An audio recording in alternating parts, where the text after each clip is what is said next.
Hello, I'm Karen, and in today's video I'm going to be sharing with you how to make little cardigans.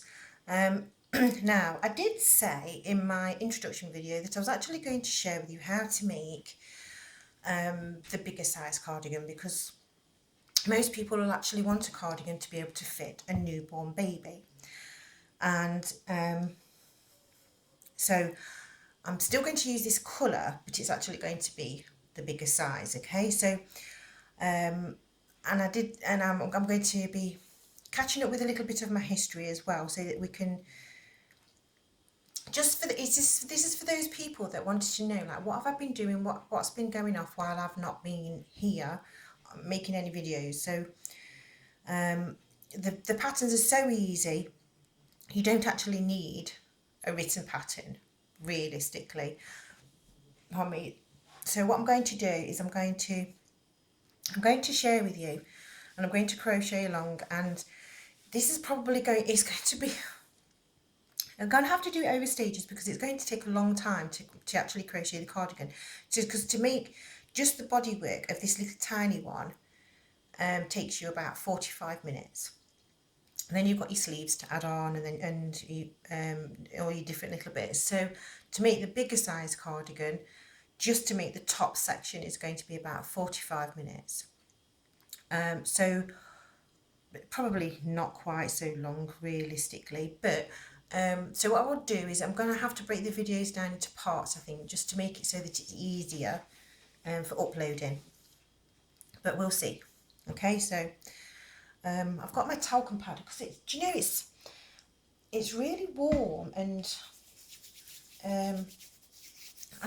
my hands feel like everything's going to be squeaky, so I'm trying not to, because I already started the video and everything was squeaking. I'm like, no. So I'm going to restarted it. So I'm going to begin in with a tail end of about 12 to 15 inches. That's my preference because that's how much I like to sew in. I'm going to begin with a slip knot, which is a slip knot. There's nothing else to say about that, it's a slip knot. Okay, so what we're going to do is we're going to begin with a chain of 35.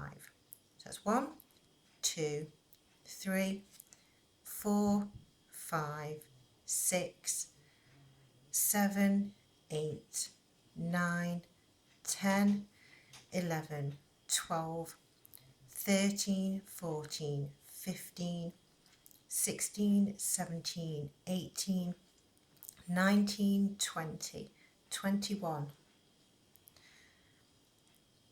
22, 23, 24, 25, 26, 27, 28, 29, 30, 31, 32, 33, 34 and 35.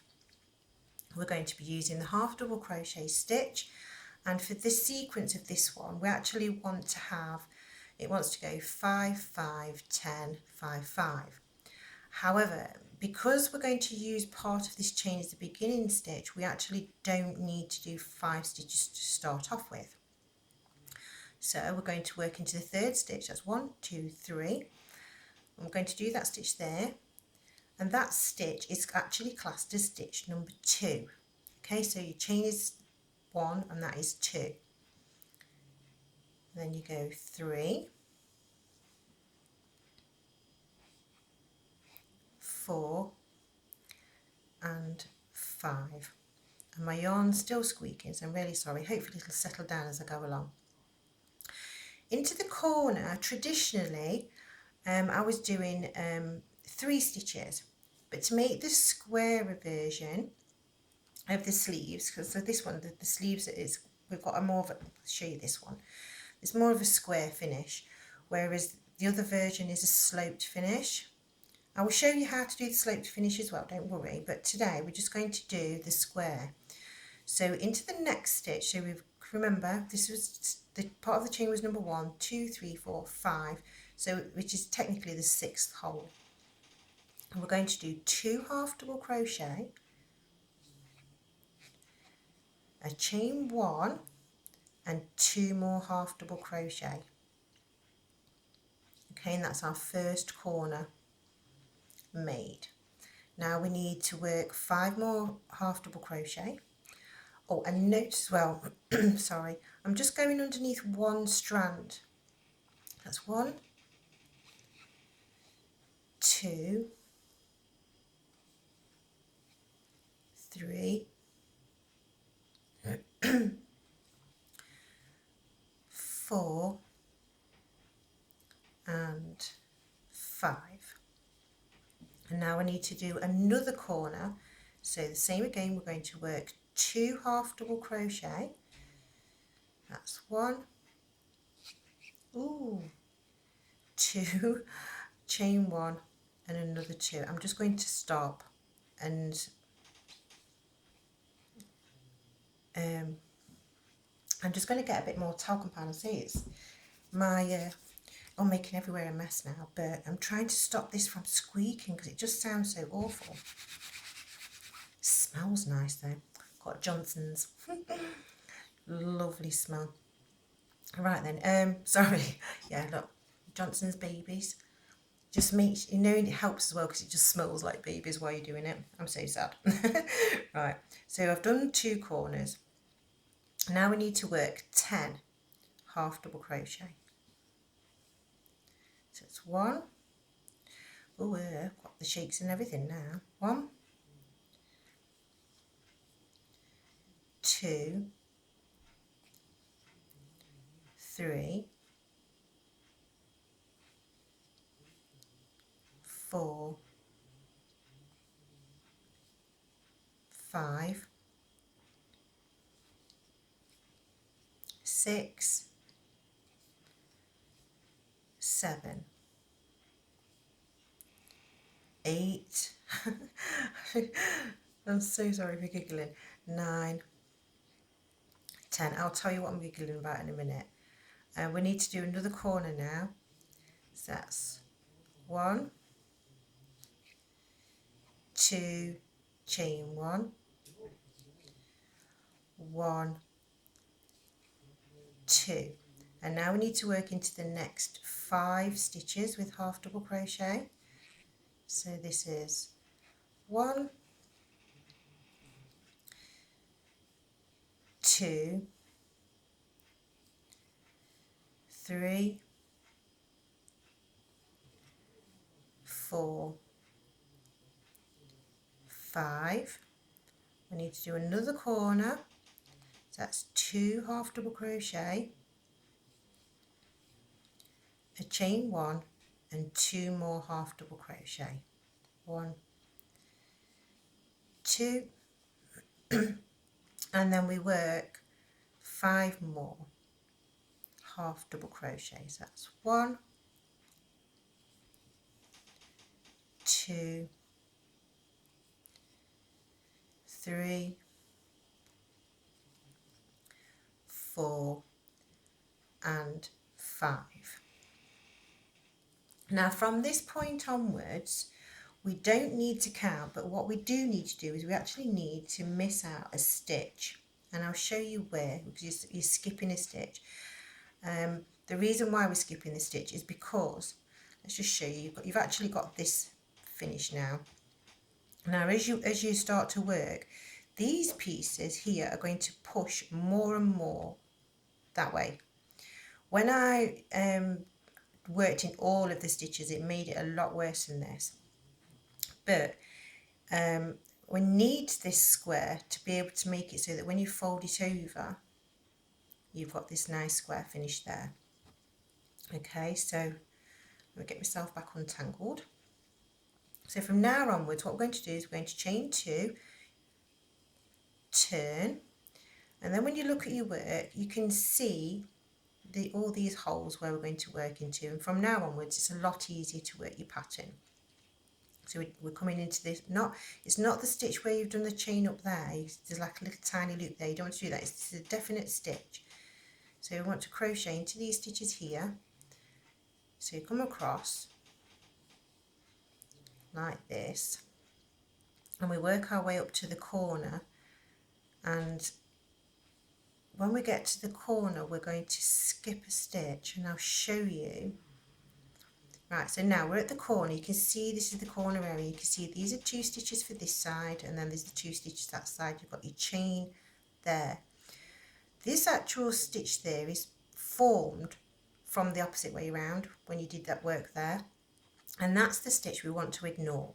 So we're going to work into this one here, yeah, and then when you've got your corner, we're always going to skip just this one side. So now we're going to work straight into the corner and work 2, chain 1, and work another 2 into that corner, and this produces a beautiful corner to get the desired effect. And so now we need to work across, so we're not going to work into this little bit there that's in that corner, we're going to get into this stitch here, and you're just going to work all the way across, and you don't need to count anymore because the pattern automatically increases due to you adding those 2 stitches in the corner. And I'll tell you the reason why I giggled is because I'm in my kitchen and it's a really warm day and the back door's open, and because my children are at home, I did push the door too, but I didn't shut it, and the wind is making it move slightly and it sounds like something out of a horror movie, so it just made me giggle. Anyway, so here we are. Look, this is the stitch I want to work into here at the corner, but then this part of the stitch I want to, this is my stitch I'm skipping because that's, to me, that's part of my chain area. Okay, I want to keep the nice square, so we work 2 half double crochet and a chain 1 and a 2 half double crochet, and by me doing this action here of keep making this, it means that these little holes that we form, I mean, no, that looks a little bit big there, but as we work along, it makes that these little holes are perfect in a perfect line. And when you was doing it before, when you was working into the 3 stitches, it always made it so that you was slightly off. It never made that perfect straight line. And I wanted this to be as easy as possible so that you don't actually need to worry about counting. You can actually, like I'm going to do, I'm going to go to hospital, I'm going to sit in the hospital and wait for my dad while he has his operation and his recovery. So I'm going to be there for about, we're normally there for about 3 to 6 hours depending on how things go. You know, it depends whether you've got to wait, whether somebody else's operation beforehand's gone a little bit longer than required, and you know the knock-on effects. So when your operation's in the afternoon, like my dad's is, all the operations that happened in the morning could actually push his operation maybe an hour away from the original plan, or even 2. So and I like to crochet, so what I'll do is I'll go to the hospital, I'll sit and I'll crochet, I'll chat to the other people that are there, and because some people it's the first time that they're having that operation, and the relatives that are with them. I'm just going to stop a minute. We're at the corner again, so remember I'm not going to use that stitch there, it's always this, we always skip that stitch. Work 2 half double crochet, pardon me, chain 1. I've got burps today. And no, it's not something that I've eaten this morning neither. I'm not quite sure what's the matter with me. And then we're going to carry on down and just keep doing this continuously, because what we actually want to do is we want to end up with 7 rows altogether. So we're actually on row 2. But yeah, when I'm in hospital, and it's because I don't know, it's because I've been there a few times, and other people it's their first time of sitting waiting, and they say, oh, you know, how long do you think it's going to be, and things like that, or they start to get concerned. One corner again, so let's change, we're doing the 2, 1, 2, chain 1, 1, 2. Now I'm just going to just crochet with you for this and not chatter, because got stuck there. I want to make sure that you realise as well, when you're doing this pattern, when you get to the very end of each row, you're actually needing to work into the chain 2 area where you went up for your next row. So this, remember at the beginning, this is our, when I said to you, chain into the third of the third chain, then that classed as a stitch. That is that stitch. So we need to actually do a stitch into the top 2 pieces there, and this gives you this lovely straight edge. I found the half double crochet is a lot better stitch to work with the cardigan, because I was doing it in the double crochet to start off with, but when it comes to actually doing the buttonholes and things, it made it harder to actually get this nice straight neat edge. So I decided that it was much better to work in the half double crochet. Anyway, where was I? Oh yeah. Yeah, I like to chat with the people that are there, reassure them that yes, it is perfectly normal for you to be sitting there for 2 to 3 hours. And what I actually do is I'll sit and I'll crochet whatever I'm making, whether it's the booties or jumpers, but the cardigans I think are my favourite really. Just coming up to a corner again, so remember I'm skipping that stitch there and work straight into there, and it just flows so easy. So it's 2 half double crochet, chain 1 and 2 half double crochet. What I will do is I'm actually going to make the little one, I think, as well, and I'll count you all the stitches so that you can actually, you know, because obviously there is a set amount of stitches, because each time, I'll just show you, look, when we've got this down now, you can see it's starting to form this sort of shape, and that's how it's supposed to be, so that when you, so like I said before, when you fold it over, it actually makes you get a neat square edge. But yeah, so what I'll do is I'll sit and I'll crochet a cardigan, or maybe I'll do some hats to go with the cardigans while I'm there this time, I'm not sure. And then once I've done something, because I always like to sit there and crochet for, you know, just to start off with, just to make sure that everything's okay and that my dad's gone under the anaesthetic okay, and I know that he's actually having his operation. Then I will then pop off to the baby unit. I'll go and hand in my little clothes that I've made, and then I'll go to the cafeteria and I have myself a nice cup of coffee, and depending on what they've got there to eat, I'm just doing the corner, so that's chain half double crochet 2, chain 1 and 2 half double crochet.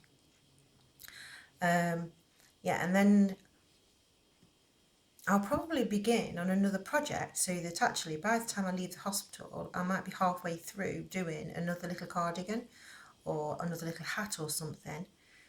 And I just do that just because when we go there, I mean, I could theoretically actually come home, but it's so difficult to keep your parking spaces with the car, so I stay there, and then I drive back home, because that's all my dad really wants me for, is just to drive him back home, because after his operation obviously he's groggy, he doesn't feel his best, and all he really wants to do is just go home and go to bed. So I just it depends though. Last time, I must admit, last time I shouldn't laugh about it. We'd laugh about it now, but at the time it wasn't funny. He really wasn't feeling very well after his operation, and they didn't actually want him to go home, and he got really upset, and so they called me in, and they was like, oh, your dad's ever so upset, and so I went to talk to him. I was like, what's the matter? He's like, I want to go home, they won't let me. And I was like, oh dear. And I was like, why won't they let you? And he's like, well, I don't know really, it's just I don't feel very well, I keep being sick. And I was like, oh, is that all, you're just being sick? And he's like, yeah. So I said to the staff, so I'm not being disrespectful or anything, but like, I've seen my dad in a lot worse conditions and looked after him in a lot worse situations than this. I'm going to be with him, he's got somebody there for him when we get back, so he's not going to be on his own. So I took him home. But then on the way back home, because I'm always prepared, I've got the toilet roll, carrier bag and everything. And bless him, he was sick on the way back home in the car. And, you know, fortunately, because obviously he was prepared, it was okay. But we just take it in our stride, I suppose, these days. So anyway, so that's the little chat about the cardigan and about what I do and my dad's hospital visit. And I say we've got the new visit. This next operation is next week, actually, so not long. And so I thought I'll share with you how to crochet the cardigan so that you know when you sit and crochet your cardigan, and you can sit and think about the fact that when I crochet my cardigans, a lot of the time it's something I do actually at hospital as well as at home, and I donate them to the special care baby unit because I make the little tiny ones. But this one, I'm making a bigger one so that you can make these. This is going to be for the newborn sort of size baby. And when I say a newborn baby, we're going on averages. This is not a standard. I'm going to chain 2 and turn, chain 2, turn. This is not a standard size cardigan for like it's going to fit all babies, because obviously you're going to get some babies that are born smaller, you're going to get some babies that are born bigger. But people keep saying, oh, I want something for a newborn. So this is theoretically the right sort of size for an average newborn baby that's going to be weighing somewhere between 7-8 pound, that sort of weight for a baby. So if you want to make a bigger version, I have a pattern for a bigger version, and if you want to make a smaller one, I've got a pattern for a smaller one. So what I'm going to do is this is going to be classed as a newborn in its title of the video, but I'm not going to, I'm not being funny. You can have little people. I've done 2, chain 1.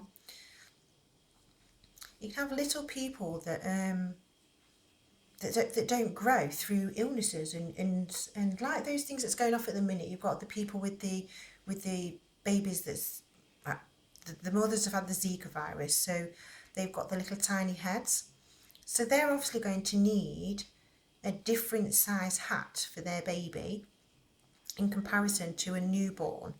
So you've got to think about these things in advance, and think about what's going off. So if you've got a friend that's having a baby that you know that the scan's perfectly fine, that the baby's going to be about 7 to 8 pound baby, you can happily make this cardigan and know that this cardigan should fit your baby or your friend's baby. And if you've got somebody that knows that they're going to have a baby that's been affected by the Zika virus, then you can still make the same sort of size cardigan, but then when you make the hat, you're going to take into consideration that their head's going to be slightly different size. So crochet is very adaptable for the needs that we need them for. And then you've got to remember that it's like the one that I've done for the year-old baby. That one is I would say that, you've got those people, I can't remember the name of the illness, I feel very ignorant for that, I'm really sorry. But you've got some people that just don't grow very big, and they still age, but they actually just don't grow, and they want smaller size clothes. So you can make them something really smart for them. You can make them in the nice darker colours to suit them, or bright colours if there's somebody that, because you can have a 20-year-old person that's the same sort of size as a toddler, but they want to dye their hair pink and they want a shocking pink or purple jumper or a cardigan. So you can adapt for their needs. So anyway, I think that's enough chit chat about the cardigan, and I shall tell you a little bit about the history research that I did and what happened. I'm just saying, we're on row 4 at the minute, so we've got 3 more rows to do. before we alter what we're doing. Yeah, so with the history things, on my last video I shared with you a very big synopsis of the story of how I've been tracing the history of crochet, and how I found out that it was the Queen's involved and different things, and I was a bit concerned that I didn't want to step on anybody's toes and say anything that was going to cause any kind of upset, because I'm not like that. I don't want to be disrespectful. So I sent off my information to Dublin to do with the printing side of it, because I discovered that Mr. Spencer actually discovered it's in those days he wanted to call it electrography, but it's actually known as galvanizing because somebody else took the patent idea. And so I sent off all my information, sent them, so that they knew what I was going to be on about, what I wanted to say. And they sent me a lovely email back, because I had to send it off to 2 different departments. One of them was, thank you for your information, we'll get back in touch with you shortly. And the other one said, I'm very sorry that the person dealing with this is on compassionate leave, and we'll be in touch with you as soon as we can. And I've never heard anything since, not a dicky bird. And so when I think about compassionate leave, to me that's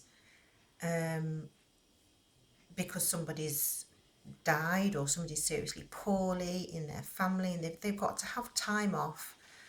And you don't know, I don't know what that leave is about. I don't know whether somebody's got cancer or whether they've got been in an accident and had to have serious surgery or whatever, and that they're needed to support the other person. I really don't know. So I'm just sitting and waiting.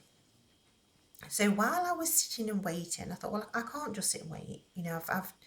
I've gone all this way with my history, and I did notice while I was actually going through some of the paperwork that I'd got, that there was an artifact that I'd noticed that had been on the news. And I was like, oh, that's interesting that that artifact is actually there. And so I started actually doing some more research.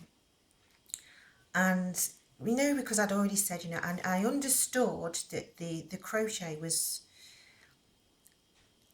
there was more, because the Queen was involved in the secrecy of it. I thought there's more to this than meets the eye. And so I started to do some research so I could find out what was going on, why did this happen, why was it kept a secret, and it was also because of it being at the same sort of time as the potato famine in Ireland. And curiosity got the better of me. I know they say curiosity killed the cat, but without curiosity, you wouldn't, oh, well, I wouldn't have found out what I found out. And so the more I searched, the more I found out, the more I realised that the story that I'd actually come across was a lot more involved than I actually really genuinely realised. And it goes back centuries. And while I was doing the research, I've discovered I've found ancient artifacts, I've found bodies, I've found caves, I've done all sorts of different things, and I feel a little bit like an internet archaeologist. And so I started looking at archaeology and looking at what they say and where they say that the time periods for these actual artifacts belong. And I've noticed that there's been a few mistakes. I've noticed that they've not taken into account certain situations and different information. And I noticed that I can actually date an ancient artifact better than is currently dated through the information that I found out. and I wanted to share it all. I was like, oh, I want to share it all. Um, this is just so fascinating to me, but I can't do anything at the minute because I say whoever's in charge of this is on a compassionate leave, which I don't know how long that could be. I mean, and also we've had the Brexit in England. Oh my days, I was so depressed when they announced that. I wanted to cry because I felt that like we should all be joining in together. We should all be sharing everything, and that we becoming a multicultural society, and that by sharing all of our knowledge together and advancing, we would become a much better civilization. We can sort out the hole in the ozone layer and make everything all be better. But no, it's like, no, that's it. We're going to leave the European Union. And so I don't even know whether that's even going to have an effect on this, whether they're going to say, oh, well, actually, this project that we was planning on doing, we can't do anymore because there isn't any funding. I mean, that's half, I'm half expecting to receive an email saying that. So it's left me in a place where I have all of this information, which I know is really, really useful. It's useful to archaeologists. It's useful to the general public just to know. There's a lot of history that I never learned it at school. My children haven't learned it. My children, my son has just left school and he did history as a subject. And I questioned him when he did his exams. Did you learn about this? And he's like, no. I was like, well, what about this? He's like, no. And I'm like, So I think maybe that if I could, there's like certain people that I know that have done certain journeys to do with history and archaeology and stuff like that. And I thought, if I could get them all together and say, look, I found out this, and this. And so I believe that certain things that you're saying are actually wrong, and that if you actually use my information as part of the equation, you will see why I think you're wrong, and you'll be able to date some things better. I've actually found out what something is used for, which people say, oh, it's used for this, and I'm like, no, it isn't. You're wrong. I know exactly what it's for. And so I feel like I've been in limbo land. So I thought, right, the only thing I can do is I can actually sit and I'll write out my new version of my cardigans for my patterns. So I started to write out the patterns, and I thought, you know what, you actually don't need that. You don't need for me to tell you every single step, because you don't need it. All you need to do is know how much of a beginning chain you need. You need to know the sequence, whether you're using 4 stitches or whether you're using 5 stitches, and which stitches you're going to use in the corner depending on whether you're making a sloped sleeve or whether you're making a square sleeve. So I thought, right, that's it.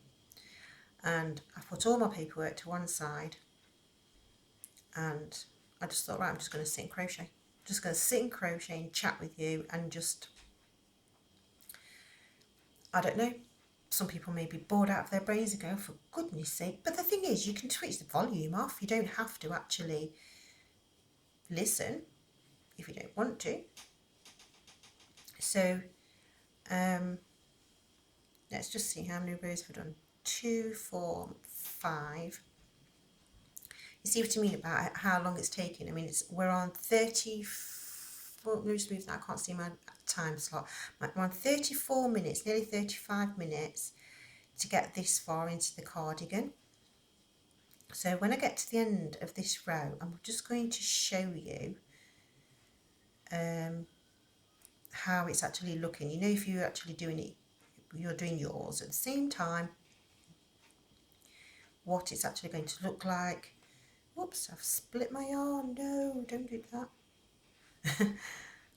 Yeah.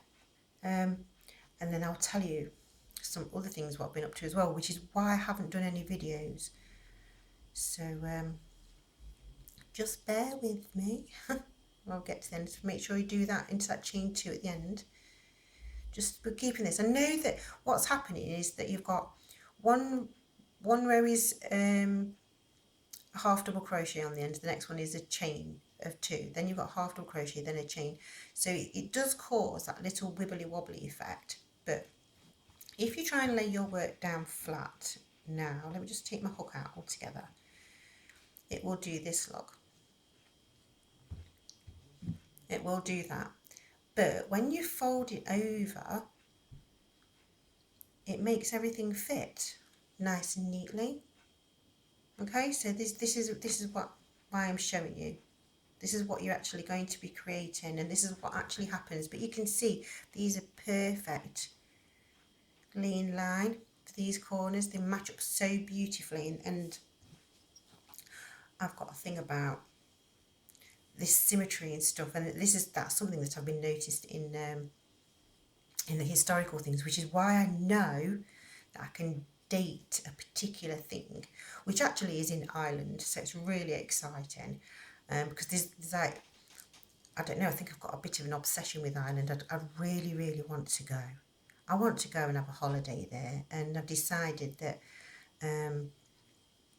well, I have to go back step a little bit. What I did is that I got a little bit of money that I'd been saving, and rather than my children having to wait until Christmas to have a gift, I don't see, because we're not actually, we're not religious like that. We don't go to church. It's not that we don't believe in things. It's just that I was never raised to go to church. It's not been something that our family did. It was my parents decided that, you know, it's your choice at the end of the day. If you want to have a look into religion and you want to decide what you want to do, because obviously by the time I came along, there was more than just Christianity, and that's something else that I found out in history as well. And I'll just do my corner. That there's all these different religions, and so what I do is rather than wait until Christmas, once I've saved up my money for the items that my children want, I let them have the things when I've got the money. And then they understand, it's like they have to do their jobs and earn their pocket money. So, and I do my job so that I earn my money. So everything's all fair.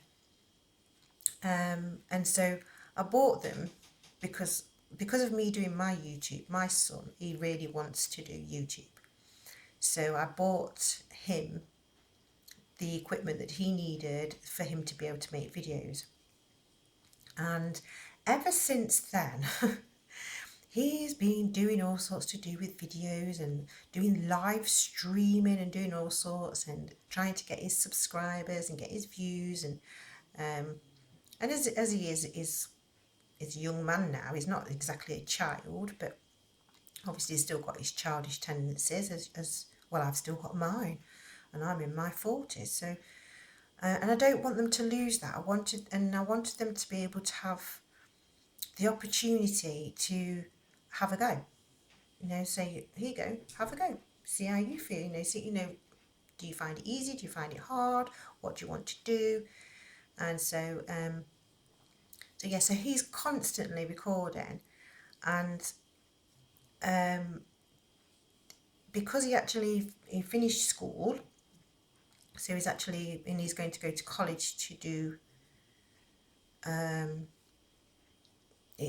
the course is, I can't remember the name of the course, but it's to do with the filming industry, and because he wants to go that way, because I've lighted I don't know, a little bit of desire in him that he wanted to be able to do something. So, and I thought, well, I've got to encourage that. So I did. I spent my money on him, and and on my daughter as well. They both had the equal amount of money on gadgets and equipment that they wanted, so that they can get on with doing what they wanted to do. But then because they was at home, and like I say, now we're on the actual holiday, anyway, so there's no college, there's no school, we just all, our body clocks have gone to pot, everything's gone to pot. We've lost our routine, and I've been that engrossed in my history research because I really, really want to, like, I want to spill the beans, I want to tell everybody everything, but I can't, because then it will spoil it for, because if I am allowed to go to this event in Ireland, I want them to know about all of my discoveries that I've found out. That I mean, obviously they know that they've got artifacts and things, don't get me wrong, and they've been dated and this, that and the other. But say the information I found out changes things because of the actual date is older than what is currently used. So let's see how many rows I'm on. Two, I've got to get this right. 2, 4, 6. This is my 6th row. I've only got one more row to do after this, and I'm going to do the join, and I think, I don't know, I'll say this is a long-winded video if you want to stay with me, but yeah, I've got to be careful what to say. I say, because I want to be able to say, oh, by the way, this, and this. These are all to do with Ireland, and I'm just so, don't know. I've fallen in love with Ireland and I want to go. So I've said to the children, they've got their gadgets now, and rather than having anything fancy for Christmas, they can have some little add-ons to go with their gadgets, but I want to save up so that I can actually go over to Ireland and see all of these things, because there's all these things that I've read about. I've seen them on the internet, and and I've watched little people's videos, and honestly, I want to go over there. I want to go and see all of these places. I want to see the artifacts. I want to touch them. I want to be able to feel that, like I do with my crochet hook. I know it's crazy in one sense, but I know that somebody else owns this hook. Somebody else crocheted away and had the same sort of passions as I did, and I do. And when people made old buildings and things like that, and our ancestors, they lived there, the things that they did, I mean, I thought, my favourite part of history always used to be Victorian, but now now I've gone back even further in time, and I've found out some other things about history that I just never ever knew. And they're not things that you just come across in neither. It's not, I don't know, it's not necessarily that people have been keeping them as a secret, even though that lots of secrets are involved. I found out why. Why was these things not known about? Why was they not discussed and things like this? But this is all to do with our ancient kings and queens, and to do with their beliefs of religion. So everything all joins together, and it makes this wonderful, wonderful story that I never knew.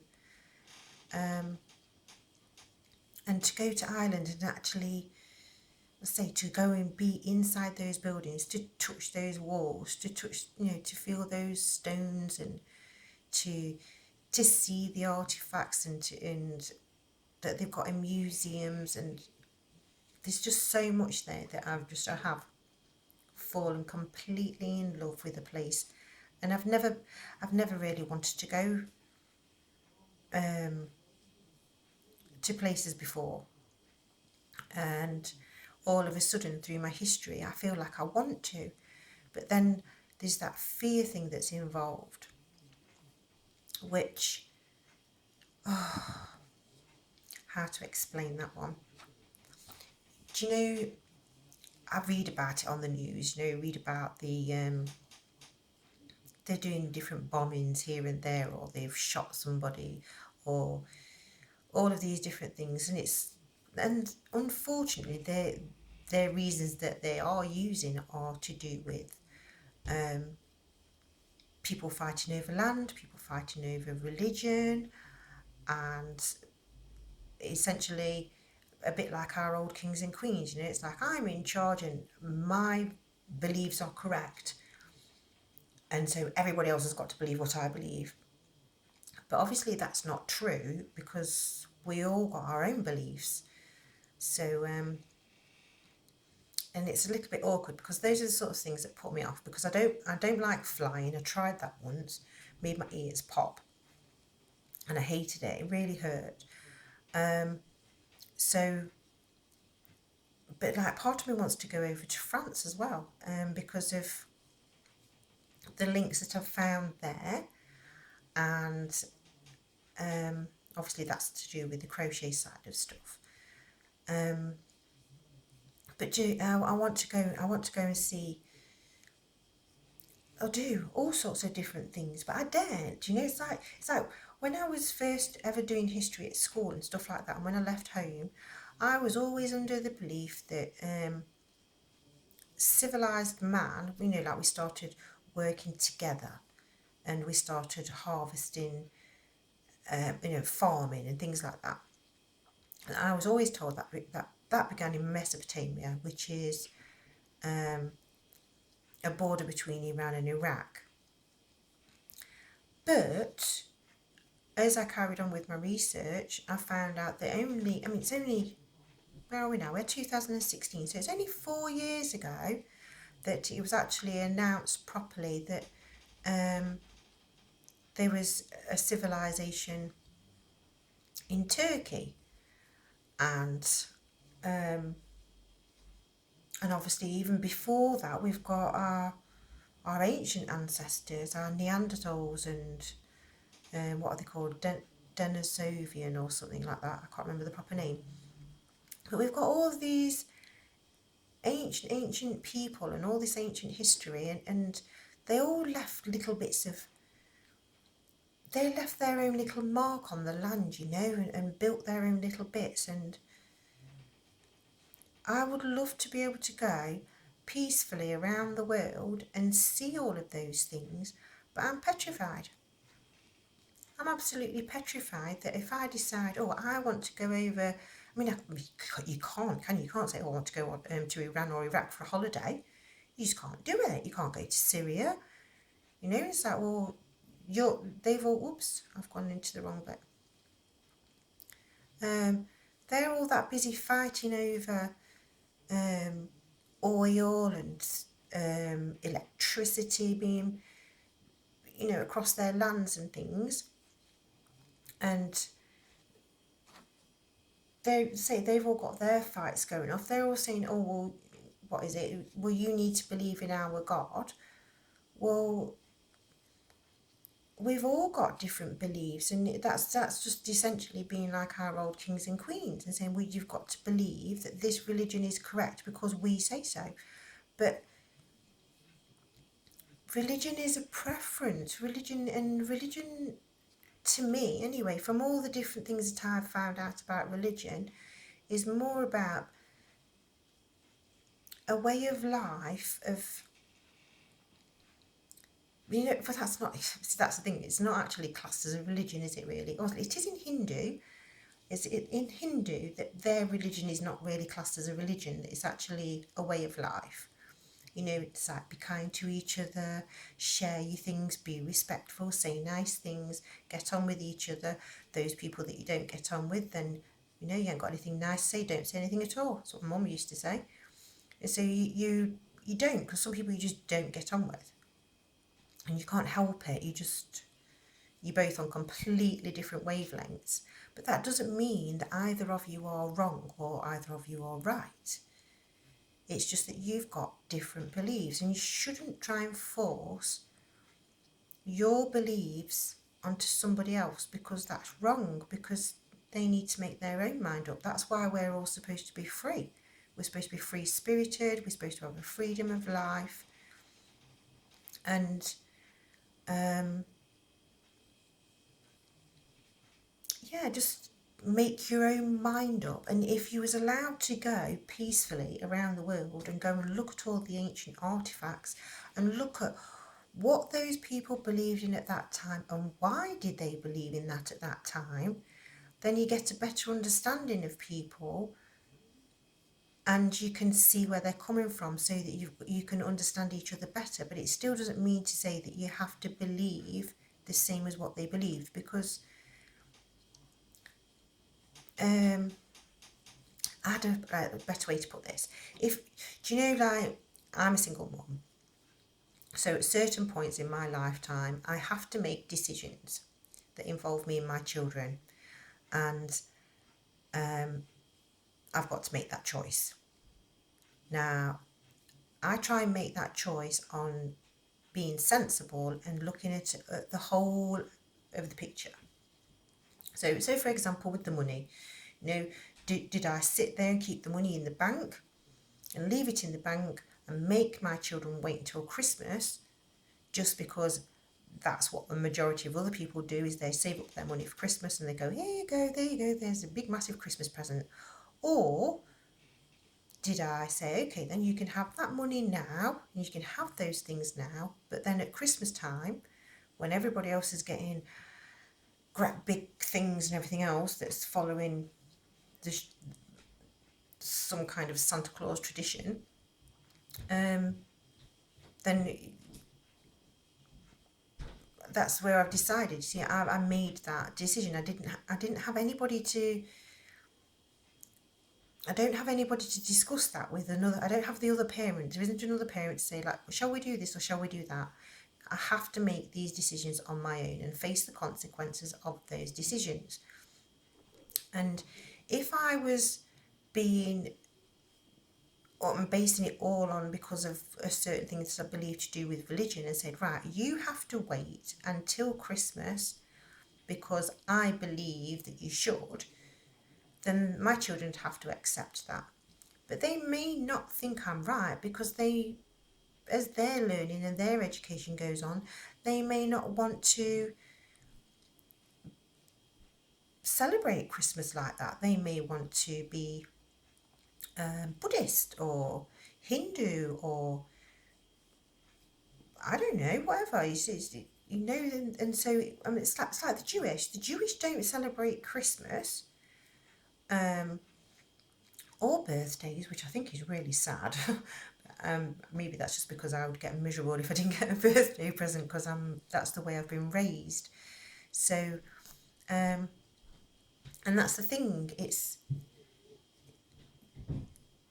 I'm not saying that the Jewish are wrong because they don't celebrate their birthday. I'm just saying I wouldn't want to become a Jewish person and not celebrate my birthday anymore, because I like celebrating my birthday.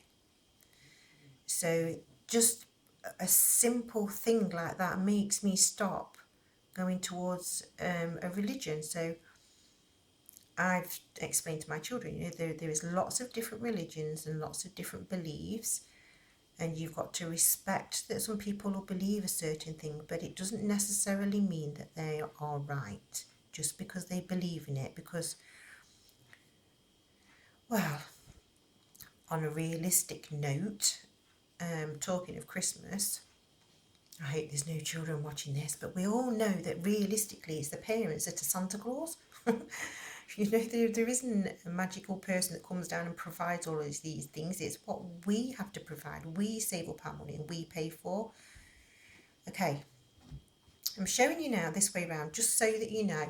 If you look at your work, and you see this little ridge here. I'm trying to show it you better so you can see. So you've got your 2 rows, and that ridge there is formed by one of your rows of going backwards and forwards. So I've got my 2, 4, 6 and my 7 rows. So my 8th row is where I'm going to actually be doing the bit to join together here, so that we form our armholes, and this is our body measurement. Now I'm just going to measure across here, because this is actually going to be your chest measurement. Even though when you actually work it may form and come out a little bit more, this is the smallest part, so this is the smallest part of the chest measurement. So there we go, look, that's 9 inches across.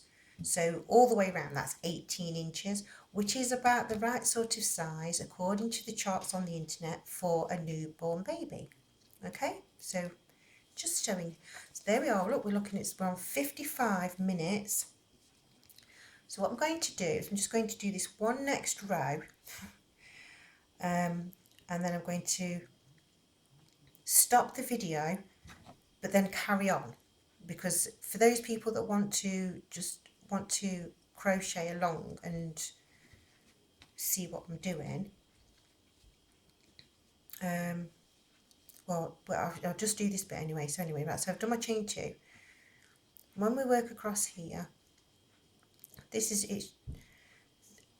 This is where I changed it, because in the very beginning, when you look at my jumper patterns and things, I've been explaining to you how when you've made this bit that goes over, sometimes you might want it to be, your armhole is plenty big enough, but you actually want the body area to be bigger. So you'd actually make a chain across so that you're making the chest area bigger.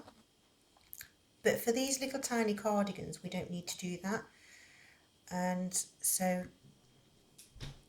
I mean, say we've got the measurements. Measurements correct. It's going to be an 18-inch chest for our baby. And when we get to the end, I'll show you how easy it is, and because this way round it makes it so much easier to have the sleeves on as well. And as you all know, I like things to be nice and easy. I don't want a complicated life. I don't want stress and strain. And right, so here we are at the corner. Okay, so we're going to do our 2 into the corner like we have been doing. Yeah, and then you're going to fold that over so the curve goes towards you. Yeah, so it's coming towards me. And then we're going to work straight into this next corner and do the 2 half double crochet there. So we do 1 and 2, and it leaves you, just make that little bit wider there, and it leaves you this center loop. I don't know if you can see that properly, like between your stitches. And then you work all the way across and do exactly the same with the other side. Yeah, so it really is a very, very easy project. And what I'm going to do is, in the description box, I'm going to put how much the beginning chain is, so that you know, and I'm going to write out the first row so that you know where to do your stitches. And then I'm going to tell you how many rows you need, because obviously we need to have, for this particular one, we need 7. And then in the other video, in the description there, I will add in the other little bits, you know, because when we go and do the actual buttonholes, that's where the we've got the difference, whether we do it on the buttonhole on the left or the right, depending on which side we need the button, whether it's for a boy or a girl. And I found a really, really easy way. So it's sort of like there's almost a method. As long as you follow the method, it works. If you don't follow the method, it doesn't work. Simple as that. And I think it's just those little tips that I'm going to be sharing that are going to make it so much easier for everybody to be able to do, and to be able to get the results that they want, and the neatness. That's something else I like. I like the neatness of this, of how neat it looks. And obviously when we go to do the sleeves, I'll be sharing with you how to keep the pattern going, which I discovered while I was doing my patterns, and I was trying to think of making everything be as easy as possible. I was like, how do I do that? How do I avoid that? You know, and listening to the questions that people ask me. There we go, 2 stitches into that one, and then we work across to the end. And at this point, if you actually have the newborn baby at home, or you know, it's like, I don't know whether your grandma or whether your mother, whether your sister, auntie, brother, uncle, granddad, whoever you are that's crocheting, if you've got the person with you, you can actually try this bit on at this point, just to check and just say, actually, I could do with an extra row there, or no, that's perfect, or whatever. So we're coming to the end. Whoops, daisy. Okay, so there, we've done the whole beginning bit together, and you've actually got, look, if you actually look at it, you've got like your little sleeve holes to be able to put your, yeah, and from this point onwards, now we're going to just keep going backwards and forwards on this particular row, and just making the actual length of however long you want your cardigan to be. So if you want it to come just down just above the nappy, you can do it a shorter one, or if you want to do a longer one, which is what I'm going to do. So when the child, I like to have it so that when the child is sitting up, the cardigan is like just touching the floor at the bum at the back, if that makes any sense. So anyway, it's 1 hour and 1 minute and 38 seconds, and I think that it's time that I actually stop this video. And then what I'm going to do is I'm going to going to crochet.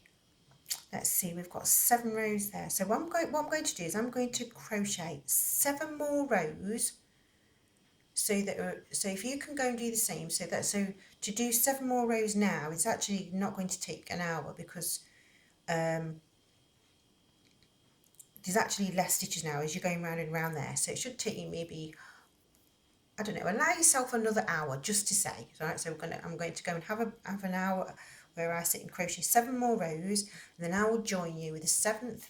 So we're actually going to be going on to the 8th row, and I will show you from that point onwards how to, because when we're actually adding the buttonholes, it's all in one. This is all in one go. You're not going to break off your yarn and start again. We're actually going to get to the bottom, then we're going to show you how to come up to do these, to make your neat sides there, to go around to form collars, to come back to which sides the buttonholes need to be, and also make a nice edging before we add the sleeves. Okay, so I do hope that you've enjoyed the catch up. I hope that you've just sat and crocheted along, and for those of you that didn't listen, you just switched off the volume and you just switched on the volume at the end, you haven't really missed out on that much, honestly. I've just been chattering about life as it is and trying to, yeah, it doesn't matter. I don't need to explain what I've just explained already. So thank you for watching, thank you for liking, thank you for subscribing, and I'll see you in, let's see, well, I'm going to do this into parts. So I did an introduction video. This is part 1, and so I'll meet you in part 2. Okay, thank you for watching. Bye for now.